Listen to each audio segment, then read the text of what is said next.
Beleza, então nas 3 últimas aulas, ou nas 2 últimas, não lembro agora, a gente viu algumas propriedades adicionais aqui do nosso CSS Grid, né? Não exatamente adicionais, mas que não estavam no primeiro exercício. E agora sim a gente vai começar a montar essa nossa grid aqui. Primeiro a gente vai fazer essa grid aqui certinha, muito simples, né? Não tem muito segredo e tal. Então a gente nem vai ficar muito tempo nisso aqui. E a gente já vai passar logo em seguida para nossa grid do tipo Masonry, tá? Do tipo orgânica. E como eu tinha comentado lá na aula introdutória sobre essa segunda parte aqui do CSS Grid, essa grid aqui não vai ficar exatamente como essa, porque a gente quer que ela seja randômica, tá? Eu fiz aqui o design só para você entender visualmente o que a gente vai fazer, mas isso aqui vai ser randômico, tá? E para fazer isso a gente precisa dar uma ajeitada no nosso arquivo HTML, CSS e tal. Eu fiz uma coisinha aqui para adiantar, a gente tinha 4 itens só, e eu fiz 28, tá? Eu não sei nem se vai ser muito, se vai ser pouco, talvez a gente tenha que remover alguns. Na verdade, não faz diferença porque vai ser randômico, tá? Outra coisa que a gente precisa fazer agora é o seguinte, a gente precisa definir algumas classes, tá? Se a gente olhar aqui no Figma, a gente pode imaginar que a gente tem uma coluna, 2, 3, 4, 5, 6, 7. 7 colunas e 1, 2, 3, 4 rows, tá? Isso pra gente não importa tanto assim. O que importa é o seguinte: a gente tem elementos que ocupam 2 colunas, a gente tem elemento que ocupa uma coluna, esse também tem uma, esse também tem 2. Então na horizontal e na vertical, basicamente resumindo a história aqui, a gente vai ter elementos que ocupam uma coluna, 2 colunas e 3 colunas na horizontal, ou seja, colunas, né? Não colunas na horizontal, o que eu tô falando? Ocupa 3 colunas. E a mesma coisa para vertical. A gente vai ter elementos que ocupam uma row, 2 rows e 3 rows. É isso que importa pra gente. Então, a gente precisa criar as classes correspondentes para isso ficar meio aleatório aqui no nosso layout. A gente pode fazer o quê? A gente pode vir aqui arbitrariamente e começar a colocar essas classes aqui, ou a gente poderia fazer com JavaScript, o JavaScript gerando esses elementos aleatórios e tudo mais. Eu não vou fazer com JavaScript, tá? Porque a gente não chegou ainda na parte de JavaScript, nosso foco aqui é com CSS mesmo, tal, nesse momento, com CSS Grid. Então eu não quero confundir os assuntos, ter que ficar gastando tempo com JavaScript. Então vamos na unha aqui mesmo, tá? Eu vou fazer uns 3 primeiros, depois eu vou cortar o vídeo, vou voltar com tudo pronto e aí você faz o seu aí, belezinha? Então o que eu vou fazer é o seguinte: eu vou criar uma classe falando que esse cara aqui vai ocupar, sei lá, 3 colunas, tá?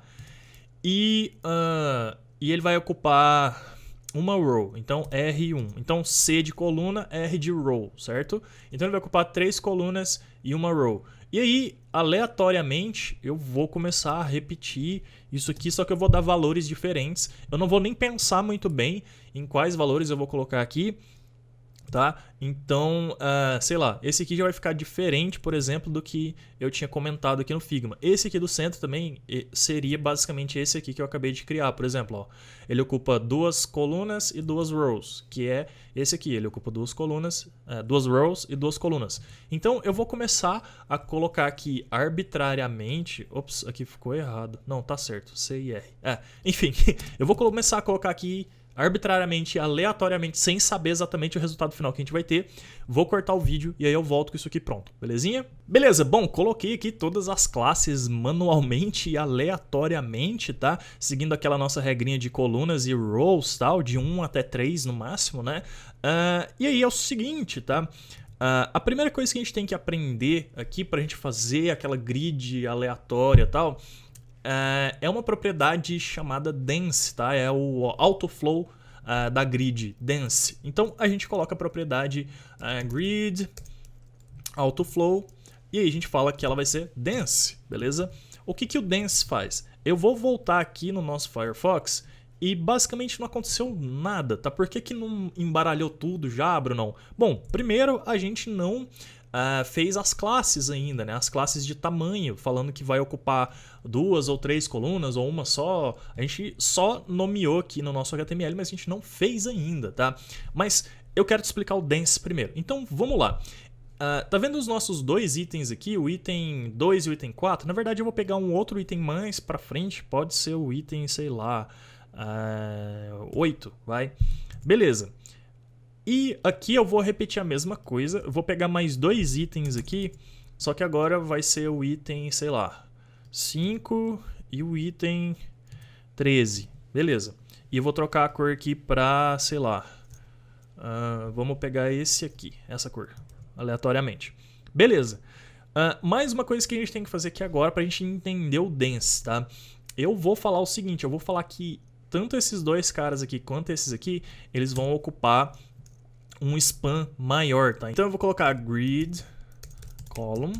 E aí, basicamente, eu não preciso saber exatamente onde que ele está começando, tá? Eu posso colocar span.